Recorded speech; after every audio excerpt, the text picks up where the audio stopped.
Tim Henman is the most exciting thing to happen to British tennis for years. Already this year he's reached the semi-finals of 3 ATP Tour events, and he's now ranked 59th in the world. It's the fastest rise ever up the world rankings by a Briton. Only 3 years ago, Henman wasn't even in the top 400.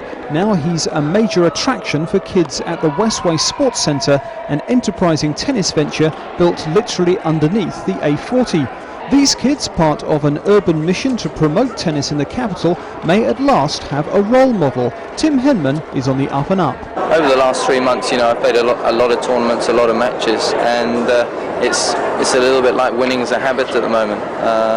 And with the wins that I've had, obviously, my ranking has gone up a lot. But British tennis fans are renowned for their lack of interest in the ATP Tour. Wimbledon is everything, and Henman knows he'll be judged solely on his performance there. That's one of the negatives. It's a negative and a positive. If things go great at Wimbledon, all the better. If they don't, as you say, sometimes you can be perceived as on that result. But I'd like to try and break into the top 50, and then I'd like to try and play well in all the 4 Grand Slams. Obviously, the Australian's already gone, so we've got the French Wimbledon and the US to go. So really, those are my major goals. This touching ceremony was the conclusion to Henman's disastrous Wimbledon last year. He was thrown out of the tournament for slamming a ball at a hapless ball girl. They kissed and made up, but it was a black mark in Henman's otherwise exemplary copybook. It's a controversy Henman would rather forget. Accidents happen, but like good and bad, you have to learn from your experiences, and that being a bad experience, I have learned from it. So you just have to make sure it doesn't happen again. But what about becoming a Wimbledon winner? Henman is still only 21. Has he got what it takes to go on and one day win a Grand Slam?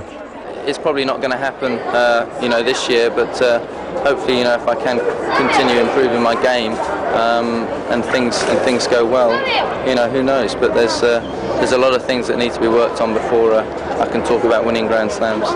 When big-serving Canadian Greg Rosetsky qualified as British and took Wimbledon by storm last summer, Chris Wilkinson refused to play Davis Cup with him. What did Henman make of Rosetsky becoming a Brit? I never had a problem with it in the first place. Sure, he has a British passport, he has a British mother, and he's lived here for about 3.5, nearly 4 years now. So I think he has every right to be a British citizen. So I never had a problem with it. And as far as the publicity is concerned, I think it's great. The more publicity is the better. Whoever it's about. So he's definitely increased the profile of the game, and it's like a healthy competition between the two of us. We're both pushing each other higher and higher up the rankings. There is a new optimism in British tennis, and Henman is very much part of it. The structure we have in this country now, is very, very good. It's definitely, you're definitely correct in saying that, a few years ago, 10 or 15 years ago, we did have a poor structure, but now things have changed with like the centre we're in today, and there's so many more indoor courts and facilities for kids to play, which therefore means that more kids want to play, and the more kids we can get playing the game, the higher the standard's going to be. And definitely in the men's game, the standards have improved a lot. Henman's now off to Asia for 3 weeks, and good results at the 3 ATP tournaments there could put him into the top 50.